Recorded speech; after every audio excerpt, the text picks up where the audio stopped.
Je voudrais vous informer de la plainte d'espionnage physique et numérique envoyée au procureur de la République. Mes logements et mes équipements informatiques sont sous contrôle malveillant d'individus et de réseaux mafieux, de managers politiques, économiques, syndicaux, religieux, etc. partout dans le monde. J'ai à ma possession un téléphone portable, 32 gigaoctets de disque dur, un ordinateur faisant tablette de 116 gigaoctets de disque dur, sous Windows, un ordinateur Mac High Sierra de 750 gigaoctets de disque dur sous Mac Apple, qui rend beaucoup avec pour chaque des stockages utilisés masqués avec des puces mobiles installées qui envoient et reçoivent des données en lieu et place du Bluetooth, que je sois connecté ou pas. Il contrôle, voit, lit, écrit et supprime tout sur les mêmes appareils, téléphoniques, mobiles et ordinateurs. Ma connexion de mon téléphone mobile n'a jamais dépassé 2 bars pour les données, pour les 3 opérateurs extrêmement lents. J'ai été chez Orange, j'ai été chez Free, j'ai été chez Coriolis Telecom. Aujourd'hui, je suis à Bouygues, ça ne change rien. Parce que mon téléphone acheté neuf chez Orange est cloué où je ne suis pas le seul à l'utiliser quand je travaille. Je me présente aux élections présidentielles du Sénégal en 2024. Je publie en ligne mon programme sur YouTube.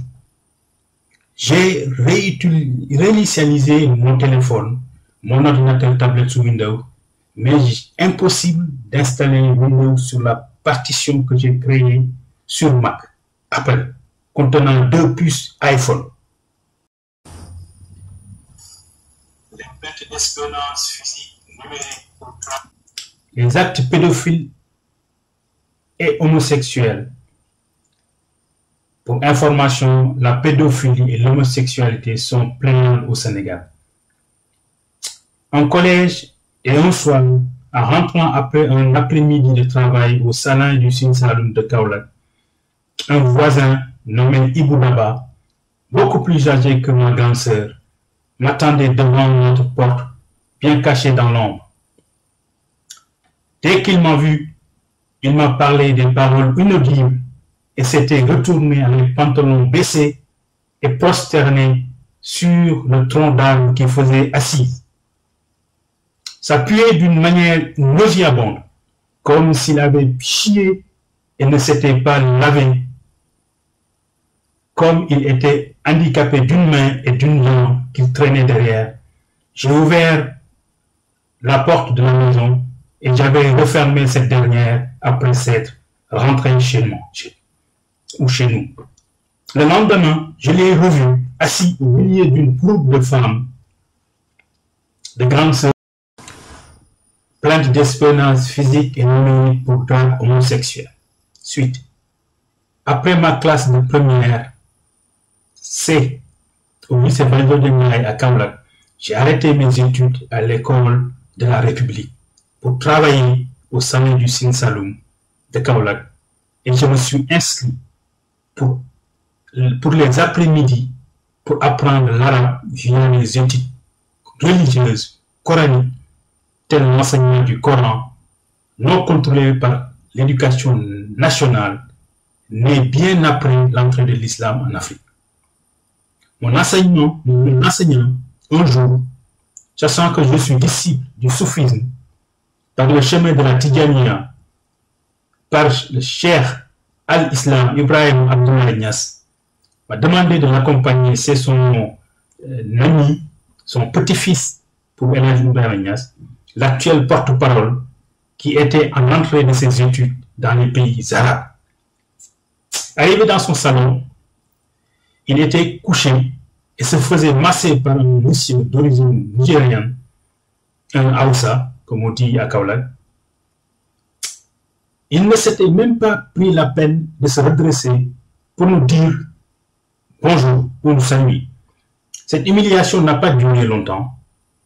Les 2 arabisants, mon enseignant et le petit-fils de Cheikh Al-Islam, se sont parlé en arabe, puis nous nous sommes levés et faisant le chemin de retour à pied, comme les deux quartiers étaient mitoyens. Toujours dans la plainte d'espionnage physique et numérique pour drague homosexuelle, un autre acte pédophile me vient auprès d'un marabout nommé Diao, demeurant à Dargounao, oncle d'un ami d'enfance, plus âgé de 2 ans de moi. J'étais un disciple en soufisme d'un ingénieur agronome, fonctionnaire de l'État du Sénégal, affilié à Cheikh al-Islam Ibrahim Abdoulaye Niass, dit Baye Niass à Kaolack. Arrivé dans ma chambre, comme ces types d'échanges se font en secret, je m'affairais pour l'offrir du thé. Dès que je m'étais assis sur le lit, il avait pris ma bite ou mon pénis avec sa main pour la broyer, etc. Aussitôt, j'ai enlevé sa main, la visite s'arrête net, certainement ce refus l'a vexé, il est reparti à d'autres horizons. J'étais au lycée à ces époques. C'était la dernière fois que j'étais en contact direct d'un pédophile et homosexuel de ma vie. Je n'ai jamais dit un mot à mes parents sur ces 2 actes de pédophilie et d'homosexualité, car je recevais des femmes dans leur maison et elles ne me disaient rien, mais ils surveillaient leurs enfants. La suite de la plainte d'espionnage physique et numérique pour drague homosexuelle. Ma vie estudiantine est riche en rencontres d'autorités, comme la fois où un camarade beaucoup plus âgé, dans le cadre de mes activités syndicales dans l'université Cheikh Anta Diop de Dakar, m'a amené voir le professeur économie, M. Kassé, ministre sous les présidents Wade et Sall, dans le bureau derrière notre faculté de sciences et techniques de l'université Cheikh Anta Diop de Dakar. La fois où, en tant que militant élu du mouvement des étudiants libéraux du PDS, j'ai posé mes pieds dans le salon de la maison au point E de notre nouveau président élu, Maître Abdoulaye Wade. J'étais assis sur l'accodoir de son canapé et un autre camarade plus âgé sur l'autre accoudoir du canapé, avec son fils aîné, Karim Wade, et Pape Diop assis dans l'assise. Nous faisions 4 sur le canapé. Le dernier camarade, beaucoup plus âgé que nous, sur un pouf. La fois où, en tant que militant du Parti Rewmi, à l'hôtel Saint-James, dans Paris 16e arrondissement, les militants actifs ont été appelés par le président du Parti Rewmi, Idrissa Seck, pour une réunion de médiation pour organiser le parti en France. J'ai été guidé par le frère à mon arrivée à l'hôtel, plus âgé également, Pape Ndoye, pour rejoindre le bar de l'hôtel, où attendait Idrissa Seck debout, l'actuel porte-parole du Khalife des Mourides, accroupi comme dans les chiottes turques, m'a salué du dos dans ce bar rempli de fauteuils. Et entre Pape Ndoye également qui était debout. Il n'y avait que lui qui était assis, accroupi entre les deux. Toujours dans les plaintes des sales coups inhumains.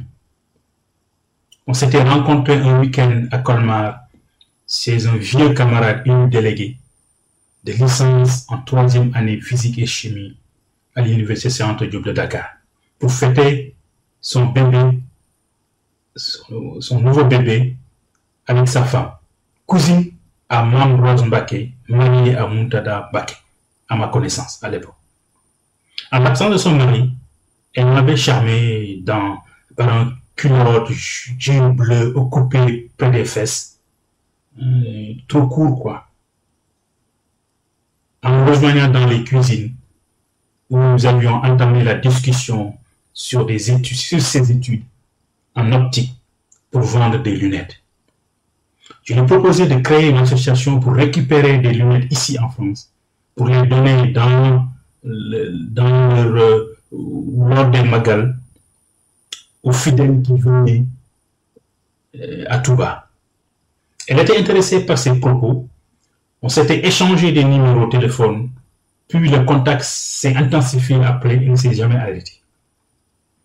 J'ai appelé mon vieux camarade délégué, que je connaissais donc du Sénégal, pour lui demander la situation de Madame Rose Mbacké, si elle était toujours mariée, qu'est-ce qui se passe. Voilà, parce que je l'entendais beaucoup au téléphone. Donc elle m'avait dit qu'elle était divorcée de son mari. Et qu'elle était également sous stérilée, parce que nous avions des rapports sexuels. Donc je n'avais aucune raison de mettre un capote, sauf les maladies sexuelles. Je ne croyais pas qu'elle était aussi sale. Qui m'a dit rien de clair. Et la femme, sans sa fille, est venue chez moi passer le week-end le 11 novembre 2013. Poursuivant les plaintes des sales coups inhumaines, dans le même week-end du 11 novembre 2013, j'ai reçu et laissé mes clés à des frères politiques pour une réunion du parti Rewmi pour déposer Mamrose Mbacké à la gare de l'Est, qui m'avait fait croire qu'elle était divorcée de Murtada Mbacké, cousin à mon vieux camarade de la faculté des sciences et techniques délégué. Donc je couchais avec la femme d'autrui, avec l'accord de son mari et de sa famille, pour des papiers français. Nous avions hébergé administrativement le cousin à mon vieux camarade délégué à la rue du Général Favier à Nancy, où nous habitions à l'époque, lors de nos études de 3e cycle pour le diplôme d'études approfondies de physique et chimie de la matière et des matériaux. La fête de fin d'année 2013, Mamrose Mbacké, avec sa fille cette fois-ci, ont passé les vacances de 15 jours de décembre 2013. Les vacances durant lesquelles je lui ai demandé en mariage et que les deux familles sont informées, nos deux familles qui sont au Sénégal sont informées. Par la suite, j'ai reçu son père au téléphone et il a eu ma mère sur la demande en mariage et les dates se sont fixées. Mais son père a donné rendez-vous à la délégation de ma famille, pas à Dakar où il habite avec ses enfants et la mère de Mamrose Mbacké et sa deuxième femme, ou chez sa deuxième femme. Il a donné le village de Wouy-Mind, je ne sais plus comment on prononce ce village, près de Touba, où la délégation de ma famille s'est rendue. Durant les vacances scolaires d'été, Mamrose Mbacké m'a envoyé un SMS pour m'informer qu'elle a envoyé, je ne sais pas de quel ordre, sa grande fille à Dakar, au Sénégal, pour des vacances. J'étais au travail. Je lui ai fait un virement de 500 € tout de suite. À ma grande surprise, l'enfant soi-disant est malade à Dakar et a facturé plus de 3500 € de l'assurance maladie, à l'assurance maladie et ma mutuelle. À son retour à Dakar, à l'aéroport Orly sud de Paris, amené par un prêtre ou curé catholique, l'enfant n'a rien dit sur cette fausse opération. Toujours sur les plaintes des sales coups inhumains, je me suis occupé de Mamrose Mbacké, qui est tombée malade, qui est tombée enceinte, puis elle a trouvé un emploi dans le réseau opticien Général Optique à Noisy-le-Grand, près de chez moi, où elle refusait de rejoindre définitivement comme sa résidence principale. Elle a quitté ce travail sans rien dire et a rejoint son logement à Vendôme-les-Nancy. Elle m'avait fait croire que j'étais le père de son fils. En envoyant un test de grossesse par SMS, j'étais au travail également ce jour-là. J'ai assisté à l'accouchement à l'hôpital de Zoussini, où à 2 h du matin, mon téléphone sonne environ pour me réveiller. J'ai pris ma voiture, j'ai pris l'autoroute. Elle m'a fait croire que je suis le papa du bébé, que j'ai déclaré sous le nom de Cheikh Amadou Junior Mbacké Thiam. Elle m'a amené chez le juge des affaires familiales pour un premier jugement, pour une première pour moi, mais un premier jugement, où elle demandait 500 € de pension alimentaire et l'enfant ne pouvait pas sortir du territoire français. Puis une deuxième fois, la première année, le juge avait fixé 200 € à la place de 500. Puis un deuxième jugement avec toujours son avocat pour enlever tout lien de visite et de garde qu'elle n'a jamais exécuté, car il rentrait au Sénégal, elle disait, et la loi française l'oblige à me demander mon accord. La juge m'a demandé une copie de ma carte d'identité pour soi-disant ce voyage, mais en fait, elle n'avait pas de papier pour sortir de la France. Si elle sort, elle ne revient plus. Sinon, ce sera par passeport diplomatique ou un visa. Elle voulait avoir des papiers français en m'utilisant et induire la justice en me faisant un nouveau père. Son père est venu en France. Je me suis déplacé à Melun pour le récupérer chez le logement de son fils, dans ma voiture pour l'amener chez moi et retourner chez son fils à Melun également. Toujours dans les plaintes des 5 coups inhumains. Une fois chez Mambroise Mbaké, avant d'aller Nancy, son papa m'a appelé. Je faisais mes courses dans un magasin avant de reprendre le travail, donc entre 12 et 14, pour dire qu'il voulait aider, qu'il connaissait quelqu'un au consulat pour déclarer l'enfant très vite de sa fille Mambroise Mbaké. Alors je lui ai répondu que j'étais une adulte responsable et capable de faire la démarche seule. Encore une ruse. Alors je répète, je ne suis pas le papa de son deuxième fils, Cheikh Amadou Junior Mbaké Thiam, et je redemande à la justice française, même avec test ADN, de supprimer le faux extrait de naissance de cette fausse filiation. Ces faits sont condamnables ou condamnés par la loi française de 5 ans de prison. J'ai été licencié parce que je suis hétérosexuel et dragué par des managers, en particulier le directeur général homosexuel. Il m'a accusé de souillure, de harcèlement d'une secrétaire sur quoi mariée avec 2 enfants, soi-disant, alors que c'est les hommes qui me harcèlent jusqu'à me renvoyer du Caligaz où j'étais plus que compétent. Je voulais rajouter ici que cette secrétaire, nous avons travaillé plus de 5 ans ensemble. On a même partagé des bureaux avec d'autres, bien entendu. Et il n'y a jamais eu de problème. Je ne sais pas qu'est-ce qu'ils ont sur elle pour m'accuser comme ça. Je n'ai jamais dragué cette personne. C'est une femme responsable qui faisait son travail, je faisais mon travail, j'étais marié. Et moi aussi. Je vous remercie. Toujours sur les plaintes des sales coups inhumaines, je voulais poursuivre et conclure. Dans cette même période de 2012, où j'étais le secrétaire général du parti Rewmi en France, le président Idriss Seck, toujours au bar de Saint-James, de l'hôtel dans le 16e, Paris 16e, m'a fourni un disque dur US avec port USB, contenant un fichier unique en extension .pdf des résultats des élections locales du Sénégal en 2009, que j'ai utilisé pour faire des bases de données pour l'organisation des parrainages, des représentants, des mandataires, des résultats des votes, mais également des moteurs de calcul de tous les types de résultats d'élections, de calcul. Il faut pour tout calculer, par ville, par communauté rurale, par arrondissement, par département, par région et nationale. Les élections présidentielles ou législatives. Pour toutes les élections et pour tous les pays, ces documents réalisés sont de moi. Le travail a duré plus d'1 an. J'entends que ce travail est de moi, a été vendu aux États du monde, en particulier le Sénégal, sans mon accord, sans aucun centime ne m'a été donné. Pire que de l'esclavage, il m'a menti, il a volé mon travail. Seuls des homosexuels peuvent faire ça à des hétérosexuels. Aucun respect pour l'être humain. Pour eux, l'hétérosexuel n'est rien.